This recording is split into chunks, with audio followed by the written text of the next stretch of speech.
देखिए, ऐसा है कि एसआईआर का जो इशू बार बार राहुल गांधी जी उठाते हैं, ये देश में सबसे बड़ी बात यह है कि ये पहली बार एसआईआर नहीं हो रहा है और ऐसा प्रोजेक्शन कर रहे हैं कि भारतीय जनता पार्टी या भारत सरकार या इलेक्शन कमीशन पहली बार कोई देश में ऐसा ले आया है जो कभी इतिहास में हुआ ही नहीं है। पिछले कई बार एसआईआर हो चुके हैं, लेकिन राहुल गांधी इसको, जिसको हम लोग कहते हैं देहात में कि फुंसी को फोड़ा बना रहे हैं और लगातार एसआईआर पर इशू उठा रहे हैं कि वोट चोरी है, वोट चोरी है, वोट चोरी है। ये सब बेकार की बातें हैं। उनको अपने इश्यूज़ पर रहना चाहिए कि हमारा उनका इश्यूज़ क्या है, बंगाल के लिए अब क्या करना चाहते हैं, कैसे बंगाल को एड्रेस कर रहे हैं।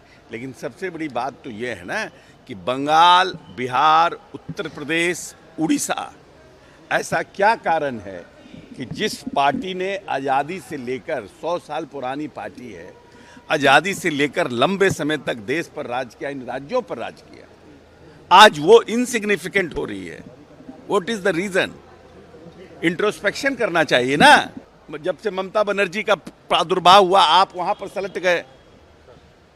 आप क्या नाम है, बसपा और अखिलेश जी का हुआ तो आप वहां निपट गए।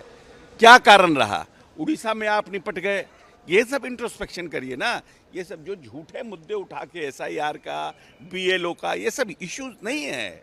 पता नहीं अब 16 है कि बहुत करेक्ट रहता भी तो नहीं है ना, बहुत करेक्ट बात रहता भी तो नहीं है। बहुत से कुछ इन्फॉर्मेशन पर होता है। अब कोई बीएलओ बहुत होते हैं ना, तो अब हुआ होगा कोई जानबूझ करके थोड़ी कहीं कोई केस हो गया है या कोई हत्या करा दिया है।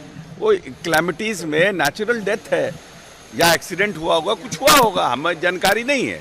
लेकिन कोई उसके पीछे षड्यंत्र थोड़ी है कि बीएलओ के हत्या हो जा रहा, करा देना है, मार देना है, कि बाबरी मस्जिद बनाना है और ये करना है। ये सब पर सुप्रीम कोर्ट ने स्पष्ट निर्णय दिया हुआ है। इसलिए बार बार उस बात को, अब एक बार सुप्रीम कोर्ट के निर्णय के बाद किसी भी राजनीतिक दल को उस इशू को उठाना ठीक नहीं। और फुल बेंच ने वो जजमेंट दिया है कि अब वो कहीं ऐसा नहीं है कि कहीं अपील भी हो सके। इसीलिए मेरे हिसाब से अब वो इशू पूरी तरह से सेटल्ड है। और अगर कोई व्यक्ति वो इशू उठा रहा है तो इसकी मतलब कि उसकी नीयत साफ नहीं।